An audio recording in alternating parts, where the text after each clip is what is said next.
Hi and welcome to this look at the 14-day weather outlook. I took this picture in March 2018 during the Beast from the East cold spell. Now, I don't think we're going to see anything like this during the next couple of weeks. In fact, I'm pretty confident that we won't. Nonetheless, it looks like there will be some cold weather on the way. I'll start by taking a look at the picture across Europe and the North Atlantic. This chart sequence begins at 12 GMT on Wednesday the 3rd of March. You can see at the outset there's some showery rain down across southern and southwestern parts of the United Kingdom, but elsewhere it's a dry picture. I'll run the sequence so we can see what happens, and here we go. I think the thing to do is keep an eye to the northeast. I've just paused it here at 5 GMT on Friday the 5th of March, and what we can see by then is colder air has pushed down right across the UK. There's possibly a few wintry showers feeding into eastern coastal counties, but it is a mainly dry picture. I'll see what happens in the coming days by resuming this. It's worth looking out towards the Atlantic because what we can see through the weekend and into the early part of the next week is weather fronts begin to push in from the west as high pressure declines away southwards. And it does look as though as we head through into the middle third of March, there will be a shift to a more unsettled pattern. Some uncertainty about the timing of it and just what that means in terms of the details of the weather. Just to illustrate that change a little bit more clearly in the short term, here's the wind streamlines chart for 15 GMT on Thursday the 4th of March, and what we can see at this point is winds coming down from the northeast across the United Kingdom, and that's what's bringing in the colder air. Now, if I go to the next one, which is for 18 GMT on Tuesday the 9th of March, we can see it's sort of all changed by then. It's an about turn from the west. We've got the streamline showing winds coming in from the Atlantic, from the west for southwest generally, across the UK and into much of northwestern Europe. That indicates a transition back to a more mobile pattern and a milder one, at least a less cold one on the whole. Can just illustrate that with a look at the temperature charts. This is for 15 GMT on Friday the 5th of March. What we can see across the UK is temperatures, these are maximum temperatures, so values into single figures, 4, 5, 6 Celsius, and there's some really cold air up there over Scandinavia. Now, moving forward to the next morning, so this is for 06 GMT on Saturday the 6th of March. We can see there's likely to be a widespread frost across the UK, and that will set the theme for probably the second half of this week. Temperatures widely dipping below freezing point right across most of the country. And as I say, there will be several nights when frost becomes widespread. But as the Atlantic comes back next week, it suggests that temperatures will be recovering. This is showing forecast maximum temperatures for 15 GMT on Tuesday the 9th of March. As I say, there is some uncertainty about how quickly the Atlantic will be returning and how quickly temperatures will be picking up. This is giving a good indication of what may happen, but it could happen a little bit earlier or a little bit later.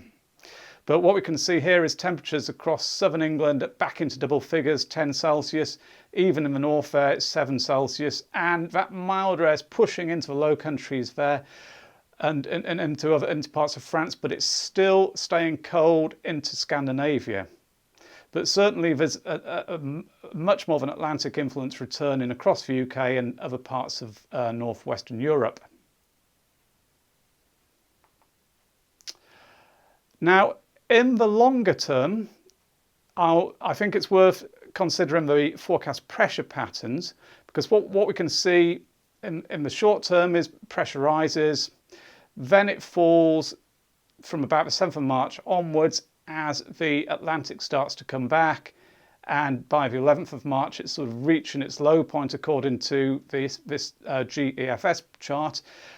Then as we go through into the middle part of the month and beyond, there's just a hint there of possibly pressure beginning to rise once again.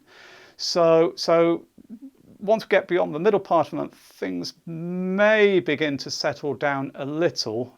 at least in the south. Let's just take a look at the Glasgow plot showing the same thing. Very similar pattern. The drop in pressure is more marked than it is in London. We've got some runs bringing in significant areas of low pressure there into the northern part of the UK. But also, as we go towards the middle part of the month and beyond, there is a slight trend upwards in the forecast pressure. So perhaps even in the northern half of the UK, it may start to become a little bit unsettled during the second half of March.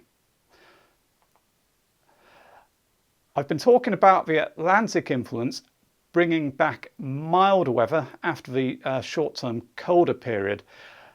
However, there's some indications that even when the Atlantic does come back in, there will at times be colder incursions as winds go into a northwesterly direction, maybe even a northerly at times. This chart is for Thursday, the 11th of March. It's from the ECM model. And what we can see here is there's some fairly cold air sinking down across the northern half of the UK. And it would certainly bring the potential for some sleet or snow, particularly to high ground. Even in southern parts of Britain, this isn't particularly mild. It's not going to be as cold as it is in the north, but it's not. It's suggesting temperatures in the south probably close to average, thereabouts, maybe a little bit lower at times if this sort of pattern becomes established, and a more general trend for temperatures to be below average in the north. This shows the temperature anomalies for 2 metre temperature anomalies, so the ones we experience down at the ground level. It's days 10 to 15. It's generated from the GEFS ensemble model once again. And browns are used to indicate a positive anomaly, with blues a negative anomaly. So taken as a whole over days 10 to 15, what this is showing is temperatures actually a little bit below the normal, being the most favoured outcome in Scotland, perhaps northern parts of the United Kingdom. As you head south, you can just see some yellow and brown shading here, which is indicating the likelihood of temperatures being close to or a little above average during this period.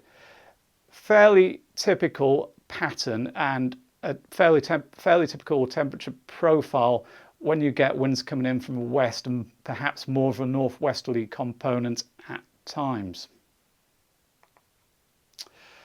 In terms of precipitation that we can expect, this is the data table for London for the next 16 days. Each column provides a daily summary, effectively. Light grey, such as this, is suggesting dry weather. When we have darker greys, so here and here, we're seeing rainfall of between 0 and 1 millimetre. And the blues, purples and greens, which are appearing later on, and yellows down here, those are indicating more significant rainfall. So what we can see is, as we start off as the showery rain at the beginning of the forecast period, then it becomes drier, but then there's an increase in tendency for rain as we head into, from about the 7th of March, the 8th of March onwards, and into the middle third of the month. Bringing up the Cardiff data table, it's a very similar picture. We see, if anything, the tendency for rain's stronger than it is in London during the middle part of March, during the middle third of the month. And the Glasgow plot, again, the trend is a similar one, but it's clearly wetter, according to this, from more runs, forecasting significant rainfall. We've even got some oranges and pinks down here, which is indicative of potential for heavy rain at times, or heavy, I should really say precipitation, because as I said earlier, some of this in northern parts of the United Kingdom could at times be falling as sleet or snow, especially over the hills. So to provide a summary of the next couple of weeks, showery rain in the south will clear at the beginning of the forecast period, and then colder air will push southwards across the country. There could be a few wintry showers in the east for a time, but it's a mainly dry picture with frosts becoming widespread. and possibly quite sharp on some nights. Towards the end of the first week, it looks like rain will be returning to northern and western areas as the Atlantic influence increases once again and high pressure declines. By the end of the week, that rain could be pushing southeastwards across all parts of the United Kingdom, but there is some uncertainty about that transition back to a more unsettled pattern. During week 2, the general theme is for it to be quite unsettled. The wettest conditions are likely to be in the north and west of the United Kingdom. Temperatures will be fluctuating with milder intervals more likely in the south and colder incursions more favoured to be in the northern half of the UK. When those colder incursions occur in the north, they do bring the risk of some of the precipitation, falling of sleet or snow, especially over high ground, and I wouldn't be surprised over the Scottish mountains to see significant snowfall at times. So that summarises it. It's quite a wintry picture. I'd say it's a mixed picture, quite wintry at times, colder at times, milder incursions more likely in the south, not a beast from the east this year, perhaps next year, who knows, but a mixed bag of weather. So thank you for watching this video. As ever, if you found it useful, do please hit the like and subscribe buttons. I am continuously trying to improve the graphics which are used to make things clearer, to make them more readable as well on small screens. So as ever, if you've got any suggestions, do please feel free to leave them in the comments and I'll try and take those on board or reply if I can. Thanks very much for watching now. Bye.